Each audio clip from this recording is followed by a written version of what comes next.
La mayor parte de los monasterios que aún podemos ver hoy en Cataluña son benedictinos y fueron fundados durante los siglos IX y X. Más de un centenar son de esta época. Solo unos pocos son posteriores. En el año 801, con la toma de la ciudad de Barcelona a los musulmanes, culmina la reconquista carolingia en tierras catalanas. A partir de ese momento se desarrolla un intenso proceso de repoblación de esas tierras con gentes procedentes de las montañas pirenaicas.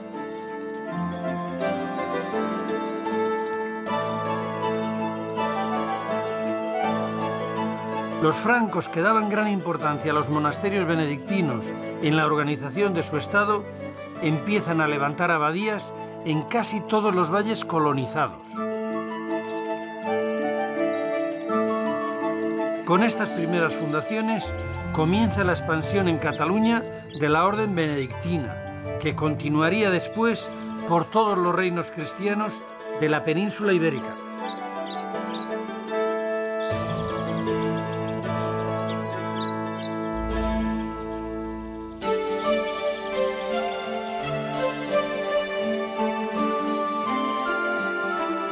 Los monasterios no solo eran centros de espiritualidad y fuentes de cultura, eran también elementos fundamentales para la organización y el control de los territorios.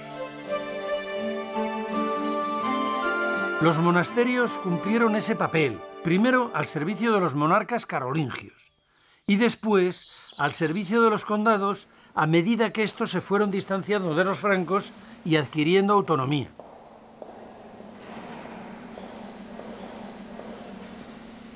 El poder de los condados fue creciendo durante el siglo X.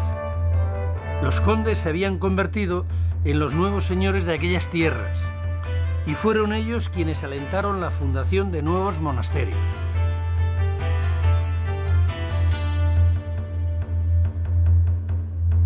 Cuando Bifredo el Velloso llegó al valle en el que ahora se asienta la ciudad de Ripoll, el lugar estaba completamente deshabitado. Era el año 880. El conde decidió repoblarlo. Para ello, nada mejor que establecer aquí, en medio del valle, un monasterio que se encargara de organizar la colonización de la zona. Este es el origen del que llegó a ser el monasterio benedictino más importante de Cataluña, el de Santa María de Ripoll.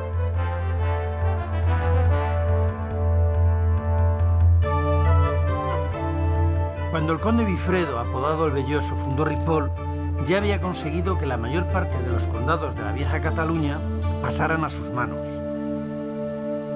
Bifredo había sabido aprovechar las dificultades por las que pasaba la monarquía carolingia para fortalecer su posición al frente de los condados y consolidar su independencia respecto a los francos.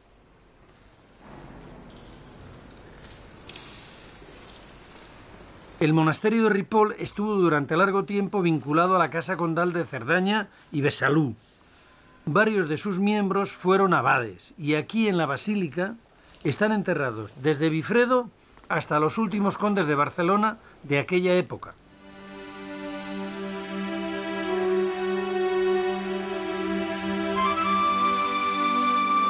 Subiendo por el curso del río Ter, también en el valle de Ripoll, Bifredo fundó un segundo monasterio, este femenino, el de San Juan de las Abadesas.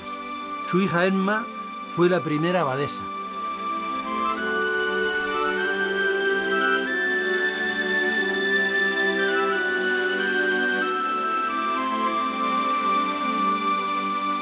El monasterio de Ripoll se convirtió muy pronto en un centro de espiritualidad y cultura. En poco tiempo se hizo con una nutrida biblioteca gracias a su escritorio. En él se realizaban las copias de los manuscritos que llegaban hasta aquí, tanto de la cultura indoarábiga como de la europea.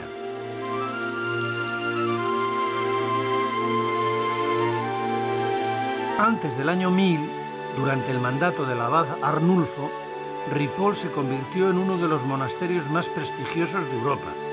Era tanta su fama que monjes de otros países vinieron a formarse en él. el poder y la grandeza, la magnificencia de los monasterios se medía por la capacidad de su scriptorium y por el esplendor de la biblioteca. Este de Ripoll era extraordinario, tenía unos 300 códices y manuscritos. En él se condensaba y venía el saber de Occidente y también el oriental con la cultura indoarábiga. ¿Cuánto estamos en deuda en Occidente con estos monasterios que almacenaron el saber en los siglos oscuros? A través de los manuscritos producidos en el escritorio de Ripoll, que han sobrevivido al paso del tiempo y que se conservan actualmente en el archivo de la Corona de Aragón, podemos apreciar la enorme influencia que tuvo este monasterio en la protección del conocimiento y en la difusión de las ideas durante la Edad Media. En su escritorio entraron en contacto la cultura musulmana, la judía y la bizantina. Desde él se difundió la numeración indoarábiga y la astronomía árabe, y se recuperaron autores grecolatinos ya olvidados. Una excelente escuela de monjes iluminadores y miniaturistas marcaron el camino de la cultura visual catalana. De aquí salieron las famosas Biblias de Rodas y de Ripoll.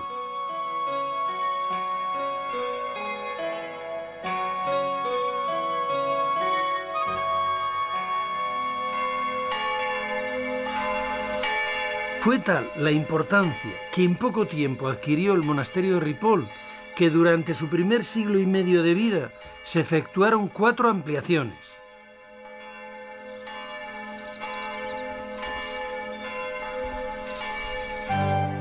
Fue en el año 1032 cuando la iglesia adquirió una forma aproximada a la que tiene ahora. Se levantaron sus 2 torres campanarios. A las 5 naves se les añadió un crucero con una gran cúpula y se cerró la cabecera con 7 ábsides.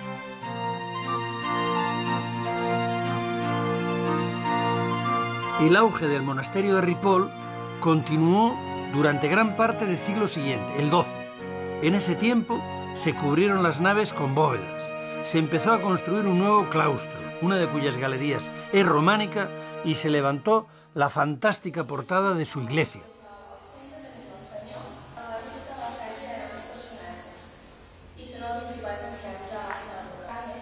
Bueno, Manuel, este portento de portada, ¿de dónde surge? ¿Cómo puede haber este esplendor en ese tiempo aquí?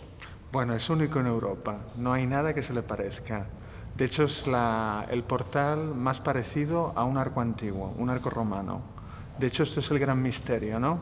Cómo ellos, en el siglo XII, levantan esta portada y un poco toman como referente lo que eran las antiguas puertas de triunfo de entrada a las ciudades en Roma. ¿Y en qué se inspiran los escultores? ¿Qué toman como modelo? Bueno, afortunadamente aquí sabemos mucho, ¿no? Normalmente de los portales románicos sabemos muy pocas cosas, pero en este caso sabemos que los escultores accedieron a la Biblia de Ripoll, que se guardaba aquí en el monasterio, y concretamente se inspiraron en la primera página para hacer muchas de las escenas, sobre todo las que representan el éxodo del pueblo elegido, con Moisés. Les ha dicho que podía ser una metáfora de la reconquista catalana, ¿no? Igual que el pueblo judío que reconquista las tierras. La verdad es que es asombroso y es una pena que no lo veamos en el estado original por el deterioro que ha sufrido y por la pérdida de la policromía. El deterioro de la fachada, en parte, es fruto del incendio de 1835. Esto se incendió en 1835 y la piedra estuvo a unas temperaturas tan altas que lo que hace es que ahora se destruya como si fuera arena. Muchísimas gracias, Manuel. Muchísimas gracias. Después de su época de esplendor, este monasterio padeció un largo periodo en el que tuvo verdaderamente muy mala suerte. En el siglo XV un terremoto derribó las bóvedas, la cúpula y una de las torres, y en el siglo XIX el monasterio fue incendiado en una algarada revolucionaria. Finalmente fue reconstruido antes de acabar el siglo.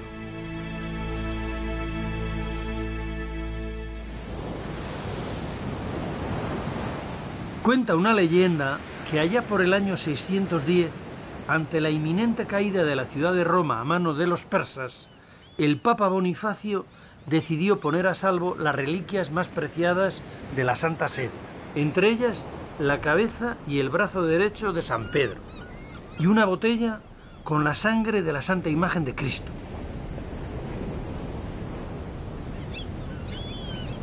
Tres clérigos partieron apresuradamente de Roma, en barco, llevando las reliquias consigo. Después de varios días de navegación, llegaron hasta estas costas de la península del Cabo de Creus, el punto más oriental de España, el Finisterre mediterráneo.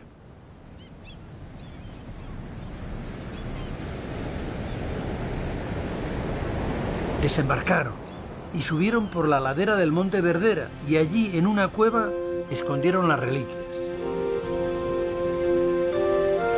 Al cabo de un tiempo, pasado el peligro, volvieron a este lugar para recuperarlas, pero no las encontraron. La vegetación había cubierto la cueva. Entonces, los tres religiosos decidieron quedarse aquí y levantaron un monasterio para honrar a las reliquias. El monasterio de San Pedro de Rodas. El emplazamiento de este monasterio en medio de la montaña y mirando al mar Mediterráneo es el más espectacular de toda Cataluña.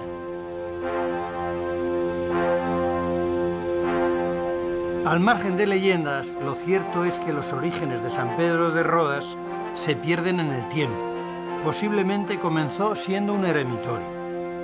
Lo que sí sabemos por documentos de la época es que a finales del siglo VIII ya existía aquí un pequeño cenobio, pero es a mediados del siglo X cuando el conde de Ampurias y un noble llamado Tassi pusieron en pie la abadía benedictina.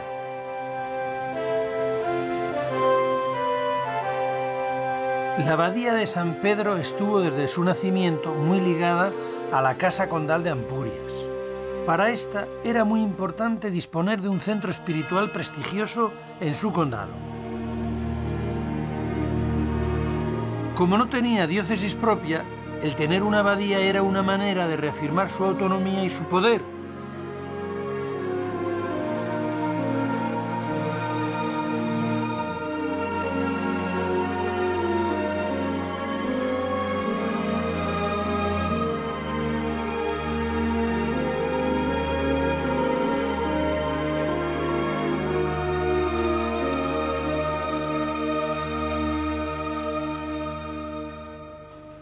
La iglesia, de grandes dimensiones, es de planta basilical con 3 naves y 3 ábsides. Comenzó a construirse en la primera mitad del siglo X y debió acabarse hacia el año 1000. Su arquitectura prerrománica es de una enorme singularidad. Es el resultado de la fusión de las técnicas constructivas tardorromanas con las de raíz carolingia. La nave central es impresionante. La bóveda de cañón tiene 16 metros de altura y equivale a un edificio de 5 pisos. Imagínense las caras de asombro de los viajeros medievales al entrar en un templo tan descomunal. Aunque los monasterios eran centros de espiritualidad cerrados a los laicos, su aislamiento se rompía en ciertas ocasiones para permitir a los peregrinos rezar ante sus valiosas reliquias. En esta gruta que tengo a mis pies guardaba este monasterio el mayor de sus tesoros, las reliquias. Entre ellas descollaba un trozo de linum crucis. Por esta causa, el Papa Urbano II concedió a este monasterio el derecho al jubileo a los peregrinos que acudían a este recinto. Por eso se convirtió, junto con Santiago de Compostela, en el ámbito de peregrinación más importante de la península ibérica. Rodeando al presbiterio está la girola o deambulatorio, que es un pasillo que rodea al altar mayor y era utilizado por los peregrinos para rendir culto a las reliquias.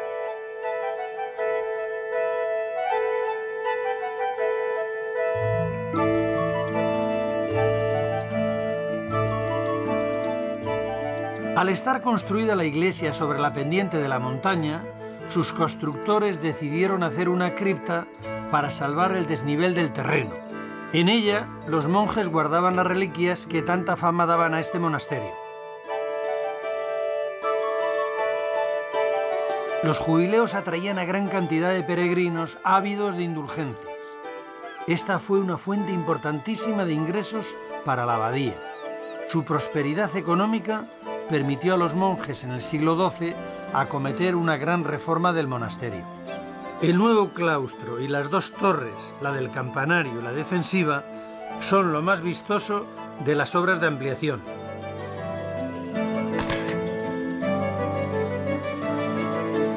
El campanario de planta cuadrada tiene 3 pisos. El último está decorado con arquillos al estilo lombardo, como la mayoría de los campanarios catalanes del siglo XII.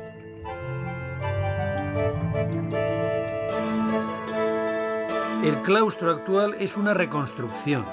Del original queda muy poco, algunas columnas y 4 capiteles. Este, que representa a un grupo de monjes, es uno de ellos.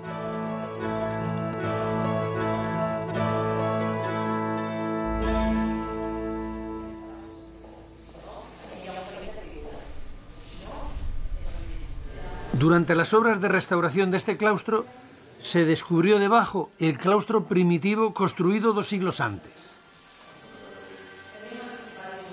Era muy sencillo, con 4 galerías porticadas en torno a un pequeño patio.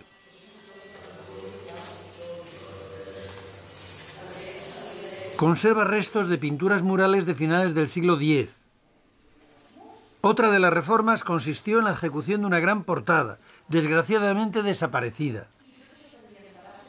Este relieve que representa a San Pedro era una de sus piezas.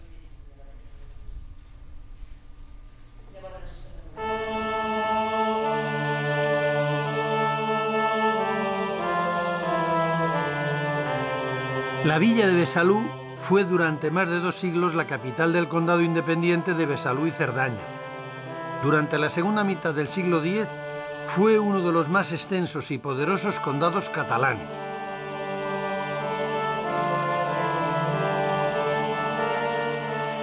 Su puente medieval de 7 ojos es desde el siglo XI el símbolo de la villa y también el paso obligado para llegar a su casco antiguo.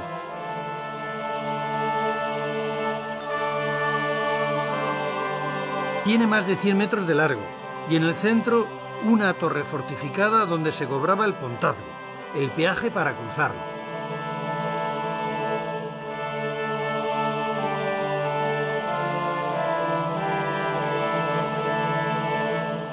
Durante sus casi 10 siglos de existencia ha sido reconstruido en diversas ocasiones, la última después de nuestra guerra civil en el siglo pasado.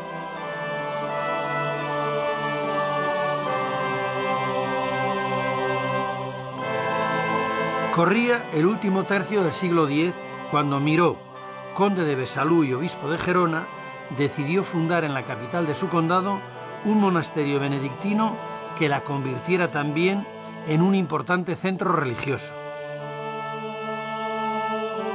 El monasterio fue fundado por Miró en el año 977. Del primer templo no ha quedado nada. Lo que sí sabemos es que desde sus orígenes se veneraron en él un gran número de reliquias. Tenía hasta 6 cuerpos de santos, pero las más apreciadas eran la de San Primo y la de San Feliciano.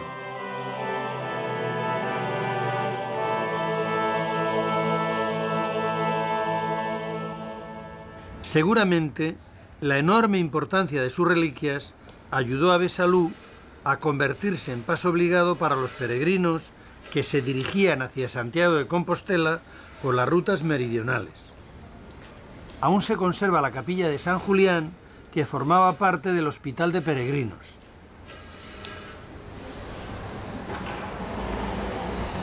A comienzos del siglo XII desapareció la dinastía condal de Besalú.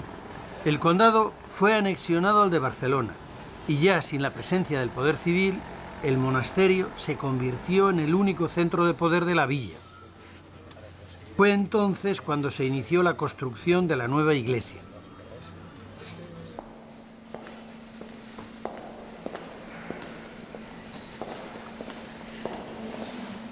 La iglesia es de 3 naves. La central, que es la más amplia, tiene una bóveda de cañón magnífica. En la cabecera, rodeando al altar mayor, está la girola por la que pasaban los peregrinos para venerar las reliquias expuestas.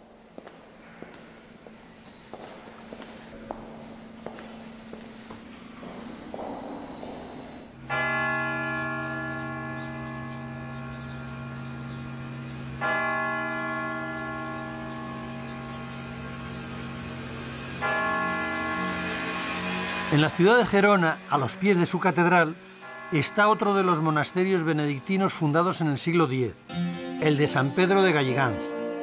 En aquella época estaba fuera de sus murallas. No sabemos cuándo fue fundado. La primera noticia que tenemos de él es del 992, año en el que el conde Borrell vendió a este monasterio el dominio y jurisdicción sobre el burgo que se estaba formando a su alrededor. Esto nos indica que a finales del siglo X ya se estaba produciendo la transformación de los patrimonios monásticos en señoríos. Los abades se convirtieron en señores feudales y como tales administraban la justicia y cobraban las rentas a los campesinos que trabajaban en sus dominios.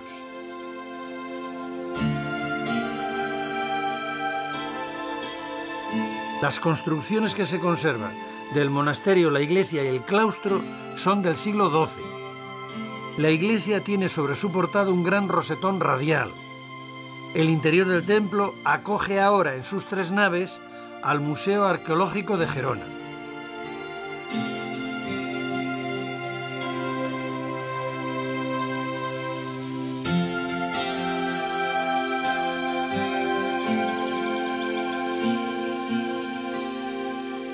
El claustro, que no es muy grande, está muy bien proporcionado. Sus 4 galerías de dobles columnas tienen la singularidad de que en el centro de cada galería las columnas se agrupan de 5 en 5. La labra de los capiteles es de una gran maestría. Entre ellos hay 2 especialmente originales. Un obispo diciendo misa tras un altar y otro con 4 sirenas de doble cola que con sus manos las levantan hasta la altura de sus cabezas.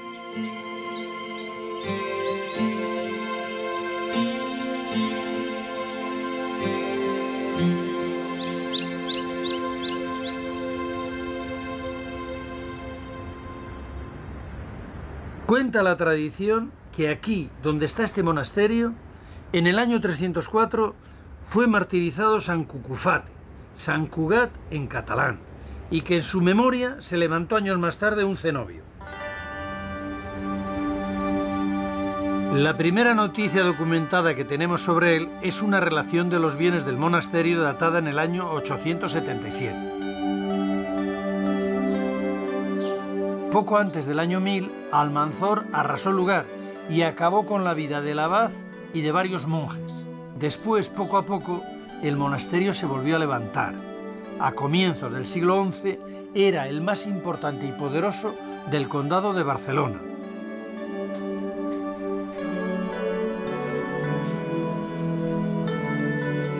La nueva iglesia, que es la que se conserva, se comenzó a construir a finales del XII y se acabó en el XIV. Este es el motivo de que su cabecera sea de estilo románico y el resto de la iglesia gótico.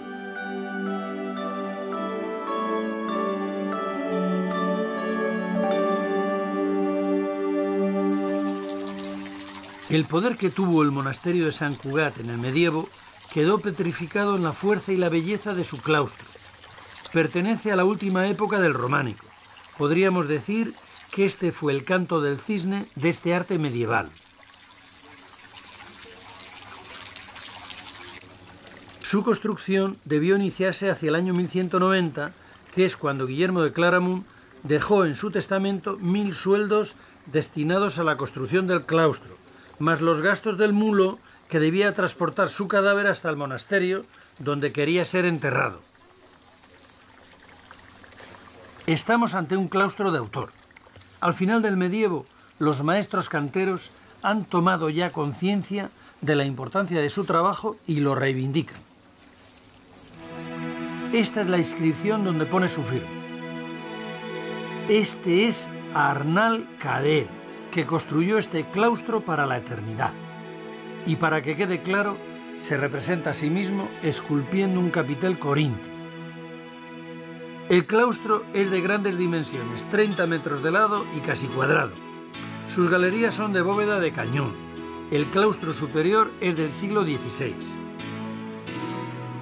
Tiene 144 capiteles de una labra muy fina y homogénea. Los hay con todo tipo de motivos, ornamentales, historiados y figurados. Los que tienen mensaje, los historiados, están colocados en la parte interior del claustro a fin de facilitar su contemplación a los monjes mientras pasean, y los del perímetro exterior son ornamentales.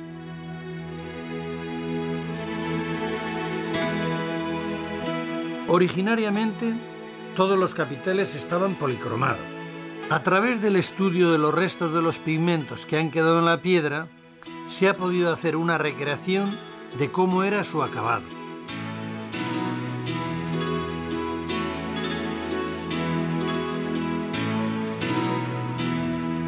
Entre los capiteles historiados basados en hechos de la Biblia y de los Evangelios, hay unos pocos que cuentan los trabajos cotidianos de la comunidad.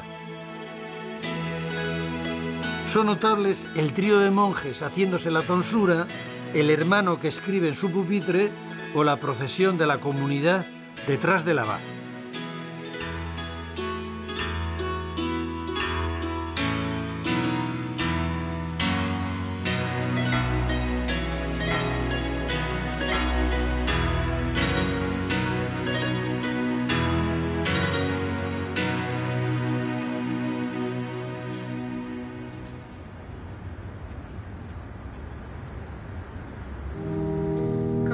En el siglo XII, cuando esto era parte del campo que rodeaba la ciudad de Barcelona, llegó hasta aquí la larga mano del monasterio de Sant Cugat, que levantó en este lugar una pequeña abadía, un priorato.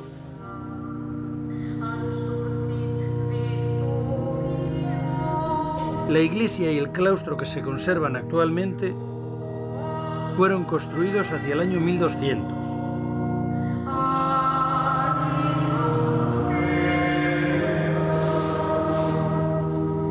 Es entonces cuando llegó hasta aquí otra mano, la de Dios.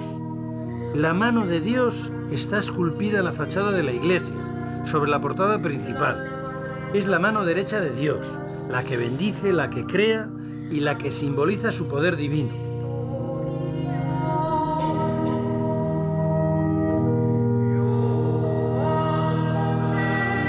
El claustro, de planta cuadrada y de reducidas dimensiones, se conserva íntegro. Es el único de Cataluña que tiene los arcos lobulados.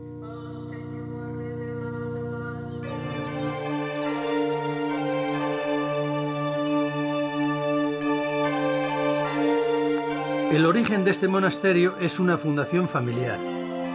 Sala y Ricarda, un matrimonio perteneciente a la nobleza de la comarca del Bagués, lo fundaron a mediados del siglo X.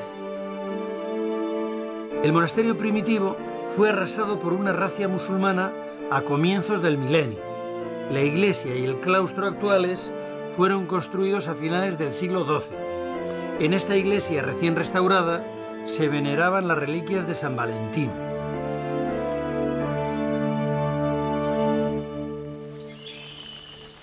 El claustro es la joya de este monasterio. La vegetación le da un aire melancólico, umbrío, sosegado, acrecentado por el sonido de la lluvia.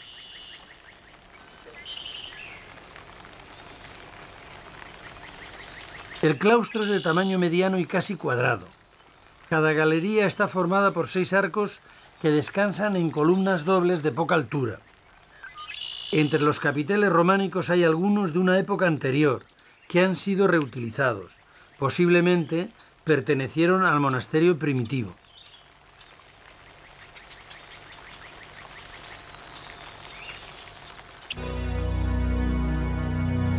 De los monasterios del interior de Cataluña, este de San Pedro de Caserres, sobre los cañones del río Ter, es el que tiene el emplazamiento más vistoso. El monasterio de Caserres fue fundado a comienzos del siglo XI por la vizcondesa de Usonio. La iglesia fue consagrada hacia el año 1050. La construyeron hábiles maestros lombardos y tuvo que adaptarse a las estrecheces del terreno. Y a pesar de que el ábside mayor está literalmente colgado sobre el río, la iglesia le salió más ancha que larga. Para ser este un monasterio pequeño, la iglesia es especialmente grande. y sus 3 naves son de una considerable altura.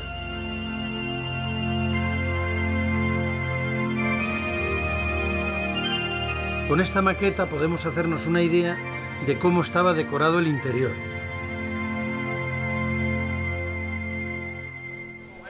El claustro, muy sencillo, es el resultado de la reconstrucción que hicieron los monjes tras el terremoto que asoló esta comarca en el siglo XV.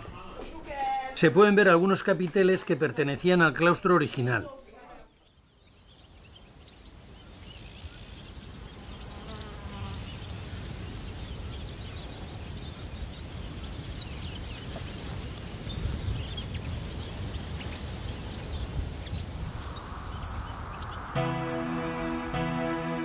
No se sabe con certeza cuándo y dónde surge la consideración de Montserrat como montaña santa.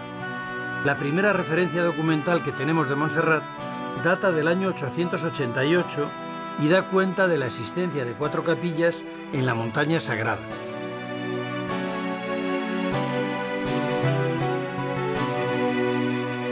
También sabemos que en el siglo siguiente, el X, se levantó aquí el monasterio benedictino de Santa Cecilia. De él nos ha quedado su iglesia.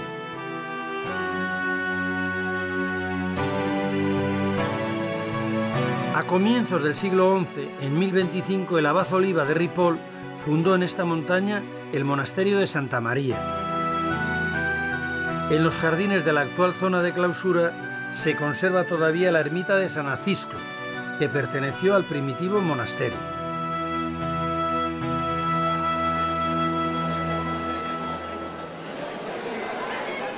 De una iglesia que se levantó aquí a comienzos del siglo XII, solo se conserva la portada.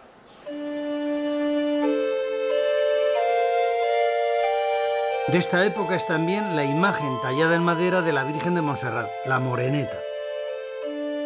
El color oscuro de su tez se atribuye al humo de las velas y lámparas de aceite que la iluminaron durante siglos.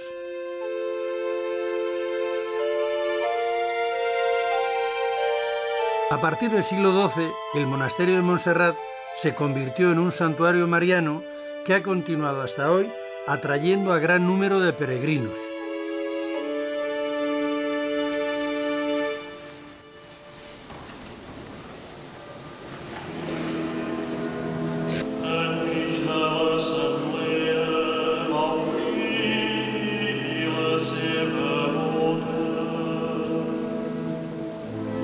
Los monjes benedictinos de Montserrat llevan casi 1000 años, con su trabajo y sus plegarias, manteniendo vivo este monasterio, y con él el espíritu de San Benito.